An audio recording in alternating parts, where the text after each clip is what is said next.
Hello बच्चों, this is the third and final part of our chapter 1 be prepared. ये हमारे chapter be prepared का अंतिम भाग है। इस वीडियो में हम पेज 3 के सेकेंड पैराग्राफ से शुरू करने जा रहे हैं।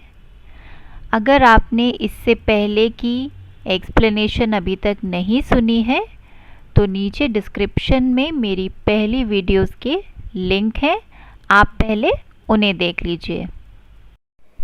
It was growing dark and we were beginning to worry about Mr. Oliver's whereabouts when he limped into the camp. It was growing dark यानी कि अंधेरा बढ़ रहा था, रात हो रही थी। And we were beginning to worry about Mr. Oliver's whereabouts. Whereabouts मतलब कि वो कहाँ हैं। सब बच्चों को मिस्टर ओलिवर की चिंता होने लग गई कि वो कहाँ हैं, रात हो रही थी। तो जब सब ऐसे चिंता कर रहे थे तभी he limped into the camp. Limped into मतलब ऐसे लंगड़ाते हुए वो कैंप में आए। He had waited for us at the far end of the forest for a couple of hours. तो याद है मिस्टर ओलिवर ने क्या कहा था कि उनका ट्रेल फॉलो करके उनको ढूंढना है, लेकिन बॉयज़ तो बीच रास्ते में ही मस्ती करने लग गए, वो तो पहुँचे ही नहीं मिस्टर ओलिवर तक। लेकिन मिस्टर ओलिवर तो अपना पूरा चलकर फॉरेस्ट के एंड तक पहुँचकर और वहाँ पर 2 घंटे मिस्टर ओलिवर ने सब बॉयज़ की वेट भी करी कि बॉयज़ पहुँचे नहीं अभी तक, लेकिन बॉयज़ तो नहीं पहुँचे थे। Then he decided to return, but got lost in the gathering gloom. तब उन्होंने डिसाइड किया कि मैं वापस लौट चलता हूँ, लेकिन he got lost, वो गुम हो गए। in the gathering gloom. gathering gloom मतलब अंधेरा हो रहा था, शाम हो चुकी थी, तो विजिबिलिटी कम हो रही थी, यानी कि अपना रास्ता वापस ढूंढने में मिस्टर ओलिवर को परेशानी होने लगी थी क्योंकि लाइट कम हो गई थी। Village folk finally helped him back to the camp. तो जो वहाँ आसपास गांव के लोग थे, विलेज फोक यानी कि गांव के लोग, finally helped him back to the camp. तो लास्ट में उन्होंने मिस्टर ओलिवर को हेल्प करी कैंप तक पहुँचने में, क्योंकि मिस्टर ओलिवर अपना रास्ता नहीं ढूंढ पा रहे थे अंधेरे की वजह से। तो ये सब चीज़ों से मिस्टर ओलिवर को तो बहुत गुस्सा आ गया था। आएगा ही ना।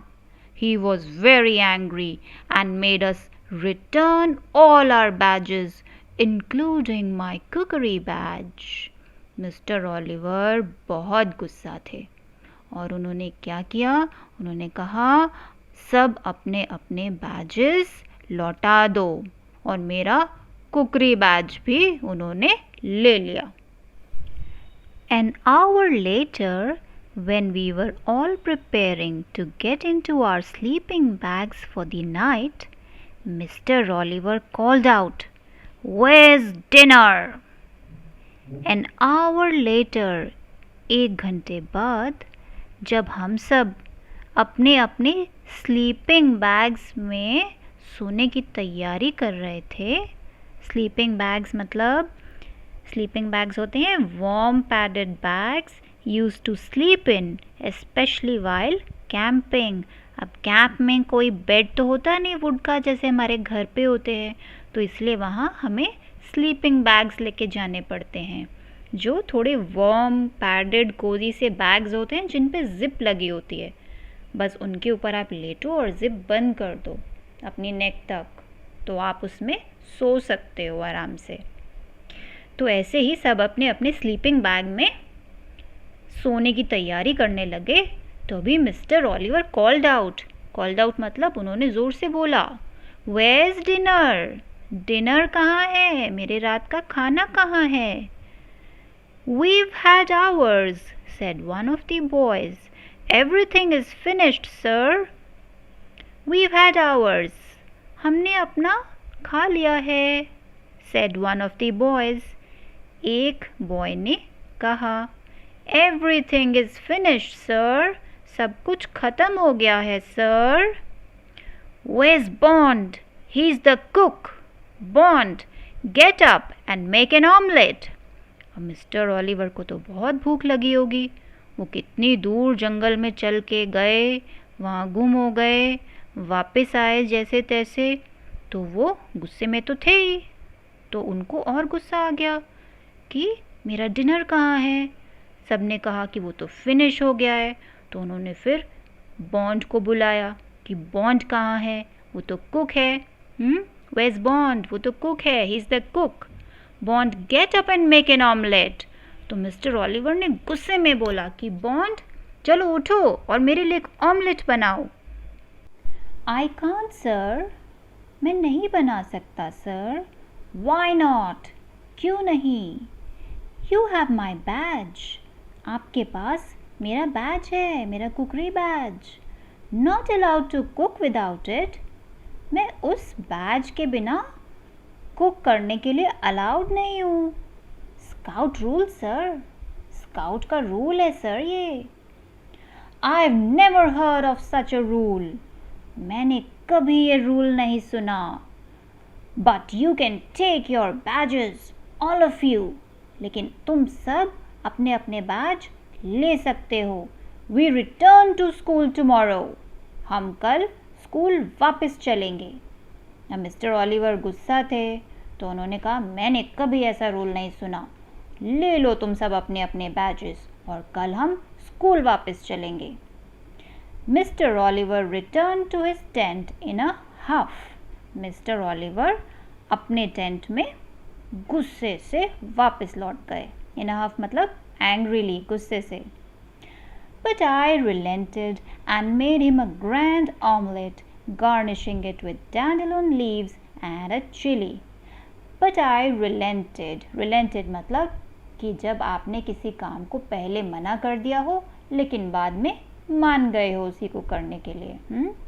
And made him a grand omelette. Grand मतलब बहुत बड़ा सा अच्छा सा ऑमलेट बनाया मिस्टर बॉन्ड ने मिस्टर ओलिवर के लिए. Garnishing it with. गार्निशिंग मतलब डेकोरेटिंग. जब हम कुछ अच्छा सा खाने में बनाते हैं तो उसके ऊपर टॉपिंग्स डालते हैं ना. तो बॉन्ड ने क्या क्या टॉपिंग्स डाली? Dandelion leaves and a chili. तो ये सब गार्निशिंग की चीज़ें हैं. चिली मतलब मिर्ची, डैंडेलियन लीव्स मतलब एक तरह के पत्ते. Never had such an omelette before, mister Oliver said. अब इतना अच्छा सा ऑमलेट खाकर मिस्टर ओलिवर का गुस्सा थोड़ा कम हो गया. Never had such an omelette before. इतना अच्छा ऑमलेट तो मैंने पहले कभी नहीं खाया. Would you like another sir? Bond ने पूछा. एक और दूं क्या सर? Tomorrow Bond, tomorrow. कल बॉन्ड, कल. We'll breakfast early tomorrow. कल हम जल्दी नाश्ता करेंगे. But we had to break up our camp in the early hours of the next morning. लेकिन अगली सुबह जल्दी ही हमें अपना कैंप वापस तोड़ना था. पैकअप करना था ना, स्कूल वापस जाना था. A bear had wandered into our camp, entered the tent where our stores were kept, and created havoc with our provisions, even rolling our biggest deckchi down the hillside. तो अगले दिन सुबह सुबह एक मोटा सा बेर यानी कि भालू had wandered into our camp. Wandered मतलब ऐसे ही घूमता घामता उनके कैंप में घुस आया. Entered the tent where our stores were kept. जहाँ सब सब्जी, बर्तन, ये सब स्टोर्स जहाँ पर रखे थे उस टेंट में घुस गया. And created havoc. Havoc मतलब तहलका मचा दिया. Great disturbance and destruction. अब सोचो एक मोटा सा बेर अगर टेंट में घुस जाएगा जहाँ बहुत सारा खाने का सामान रखा है तो सब उथल पुथल कर देगा ना. With all our provisions मतलब food supplies, even rolling our biggest dekchi down the hillside. याद है डेगची, एक बड़ी सी राउंड कढ़ाई जिसमें बॉन्ड खाना बनाते थे, वो भी उस बेर ने धकेल कर हिल साइड के नीचे फेंक दी, रोल कर दी. तो इतना हैवॉक क्रिएट हो गया उस बेर के आने से. In the confusion and uproar that followed, the bear entered Mr. Oliver's tent. Our scoutmaster was already out, luckily, and came out entangled in his dressing gown. तो यहाँ एक बहुत मज़ेदार चीज़ हुई कि इस सब कन्फ्यूजन और अप्रोर मतलब बिल्कुल टोटल कन्फ्यूजन, जब सब लोग चिल्ला रहे हों, सोचो छोटे छोटे बॉयज़ हैं और एक बेर घुसा है टेंट में, तो सब चिल्लाने लग जाएंगे ना. तो इसी सब कन्फ्यूजन और अप्रोर में वो बेर भी थोड़ा बहुत डर गया होगा, तो वो मिस्टर ओलिवर के टेंट में घुस गया. और लकीली यानी कि अच्छी किस्मत से मिस्टर ओलिवर टेंट में नहीं थे, बाहर गए हुए थे. तो जब बेर उनके टेंट में घुस गया और जब ऐसे पूरे कन्फ्यूजन में बाहर निकला उनके टेंट से, तो he came out entangled in his dressing gown. Mister Oliver का जो ड्रेसिंग गाउन था, यानी कि एक नाइट सूट जो ऊपर से वो पहनते थे रात में सोने के समय, उसमें फंस गया वो बेर और बाहर उसी ड्रेसिंग गाउन में फंसा हुआ उस टेंट से बाहर दौड़ पड़ा. It then made off towards the forest, a comical sight in its borrowed clothes. तो वो बेर he made off towards the forest मतलब वो तेज़ी से दौड़ा अपने जंगल की तरफ. A comical sight मतलब क्या मज़ेदार सीन रहा होगा. सोचो, एक मोटा सा भालू एक ड्रेसिंग गाउन को पहने हुए दौड़ रहा है इन इट्स बोरोड क्लोथ्स. उसके तो थे नहीं, मिस्टर ओलिवर के कपड़े थे. तो ये एक बहुत ही फनी सा कॉमिकल सा साइट क्रिएट हो गया. And though we were a troop of brave little scouts, we thought it better to let the bear keep its gown. और हालांकि हम एक ब्रेव लिटिल स्काउट्स का ट्रूप थे, यानी कि हम बहादुर बच्चे थे. तो मिस्टर बॉन्ड कह रहे हैं हालांकि हम बहादुर बच्चे थे, लेकिन इतने भी बहादुर नहीं थे. हमने सोचा कि अच्छा है वो बेर वो गाउन को पहने रहे, हमें नहीं जाना था वो गाउन वापस लाने. तो यहीं ये स्टोरी ख़त्म होती है. कैसी लगी आपको ये स्टोरी? बढ़िया है ना. अच्छा, एक चीज़ और बच्चों, अब क्योंकि आपने ये सारी स्टोरी पढ़ी और अच्छे से समझ ली है, तो अब आप ये सोचो कि इस स्टोरी का नाम बी प्रिपेयर्ड क्यों रखा गया. ये जो बॉयज़ कैंपिंग एक्सपेडिशन में गए थे, इन बॉयज़ ने अपने एक्सपेडिशन से क्या सीखा, और क्या आप इस स्टोरी से कुछ सीख सकते हो? इस बारे में ज़रूर सोचना. तो चलो, इस वीडियो में इतना ही. मिलती हूँ आपसे अपनी नेक्स्ट वीडियो में. तब तक please like, share and subscribe to my channel. Bye बच्चों, take care, see you again.